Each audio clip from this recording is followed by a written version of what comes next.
Você sabia que Lutero, quando começou a Reforma Protestante, ele proibiu a destruição das imagens de escultura dos santos da igreja? Sim, ele proibiu. Quando foram quebrar, ele não gostou, não. Disse que não se pode destruir coisas que apontam para questões ligadas à nossa fé, tá? Aqueles que começaram a destruir imagens, né, que começaram a banir isso do meio protestante, são aqueles que vieram depois de Lutero, né? Seguindo ali uma linha mais calvinista, gradativamente foram rompendo com o catolicismo, banindo, pouco a pouco foram banindo muitas coisas que o catolicismo usava, inclusive as imagens. Bom, em primeiro lugar, quer dizer que temos sim que tomar cuidado com as imagens que possa ter finalidade de culto, né? Porque o que Lutero fez foi tirar a finalidade, né? Mudar a finalidade das imagens. As imagens serviriam apenas como decoração, como comunicação da fé, e não para finalidade de culto, já que, na visão protestante e evangélica, aqueles que dormem no Senhor, que a Igreja Católica coloca como santos, que são para nós santos também, mas o que muda é a maneira de entender, eles não podem interceder por nós. Não podem. Então não faz o menor sentido fazer oração a eles. Por isso que uma imagem não serve como meio de olhar para aquele santo e ver que é a imagem daquele santo que está na glória. Para nós é apenas decorativo e aponta assim a história dos heróis da fé.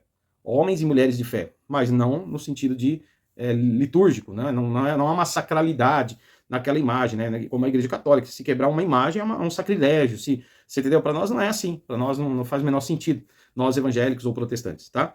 Bom, mas a igreja evangélica, conforme eu falei, vai se distanciando do que Lutero fez cada vez mais e vai radicalizando, né? Se afastando cada vez mais daquele cristianismo medieval. E aí o que a gente vai ver é uma proibição completa, né, das imagens. Eu entendo que a imagem de escultura lembra muito estátuas, né, dos deuses pagãos. Então eu acho que imagem de escultura na igreja não é legal. Igreja evangélica, protestante, não acho legal. Mas se a gente observar o que faz a igreja católica ortodoxa, a igreja do Oriente, eles também não usam imagens de escultura, mas eles usam imagens pintadas, são os ícones, né?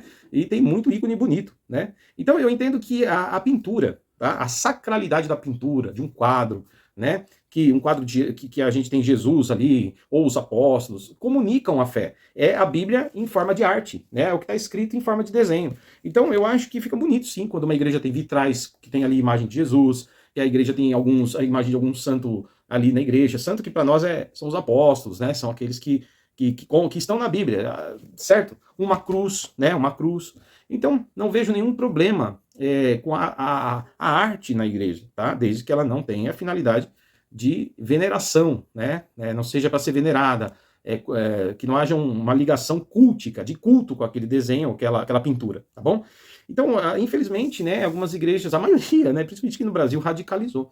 E aí, se você olhar, por exemplo, veja, essa é uma igreja luterana, ó, tô mostrando aí, ó, interior. E aí você vê um crucifixo com o Senhor Jesus, já é uma imagem mesmo, né, escultura, inclusive, você vê um Senhor Jesus aí. E é uma igreja luterana, ninguém se curva diante dessa imagem, ninguém faz orações a essa imagem, é meramente a transmissão da fé, ou seja, o que está escrito aqui, que Jesus foi crucificado, foi colocado ali para todos verem em forma de escultura como arte cristã, como comunicação visual da Bíblia, tá? O desenho, a pintura, a escultura é a comunicação visual do que está aqui. Ela só não pode servir como culto, porque os santos, como nós protestantes ou evangélicos cremos, que descansam, os santos que descansam na glória, não podem interceder por nós. Eles estão lá aguardando o dia da vinda do Senhor Jesus, onde nós seremos arrebatados e nos encontraremos com eles nas nuvens. Simples assim.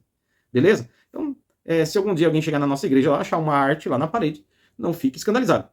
É apenas a imagem a visual, desenho visual daquilo que está aqui na Bíblia. Nós não cultuamos, não veneramos imagens ou pinturas.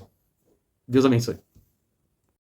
Então, queridos, essa reflexão sobre os ícones, né, a arte sacra na igreja evangélica protestante é muito importante, porque não há nenhum problema, né, em manter a arte dentro da igreja, vitrais, pinturas. Como eu disse, estátuas não acho legal, porque lembra muito os deuses, né, as estátuas dos deuses pagãos.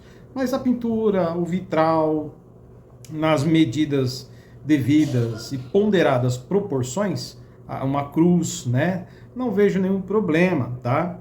E também respeito aqueles que não entendem assim.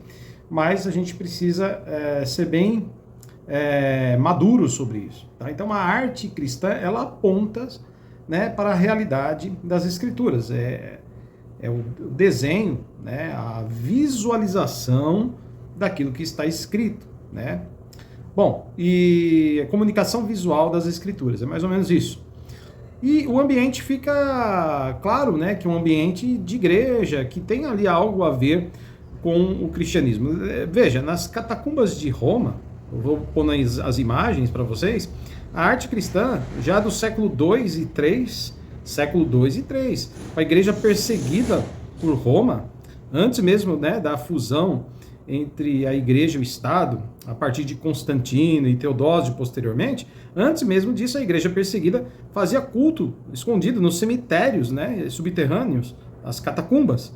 E ali você encontra a arte cristã do século III, né? Então nós estamos falando de um cristianismo ainda antigo, antes mesmo da Idade Média, onde a arte era comum, né, como comunicação da fé, não para sentido de culto, mas para comunicar a fé. Bom, então a gente precisa ser maduro sobre isso, tá? E hoje, infelizmente, igrejas parecem mais um shopping center, né? Você não encontra quase nada nas paredes ou em lugar nenhum que aponta que aquilo é um lugar de culto. Então tem catedrais no modernismo que parecem mais shopping centers, né? E não tem sequer um desenho, uma arte ou mesmo nada escrito sobre Jesus Cristo, né? E isso também eu acho que cria um vazio no ambiente no sentido da motivação, do que representa aquele lugar, aquele local, tá bom? É isso. Uma reflexão para todos aí. Vou deixar o endereço da nossa igreja e um pouquinho sobre mim aí para vocês. Se inscreva no nosso canal, curte o vídeo e compartilha com alguém. Deus abençoe. Olá pessoal, graça e paz. Vou mostrar para vocês aqui os espaços onde a gente grava os vídeos aqui, né, do Degustação Teológica. Aqui a câmera fica aqui, né? E aqui de frente o minha estante com meus livros. Tem livros aqui também nas caixas guardadas, livros. Tem livro para todo lado, né? Tem livro para cá, livro para lá. E a gente tem um quadro de oração, quadro na parede, muito bonito. E é isso. Esse aqui é o espaço de gravações do Degustação Teológica. Meu cantinho de fazer vídeos. Sejam todos bem-vindos aos nossos vídeos. Deus abençoe.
Aleluia!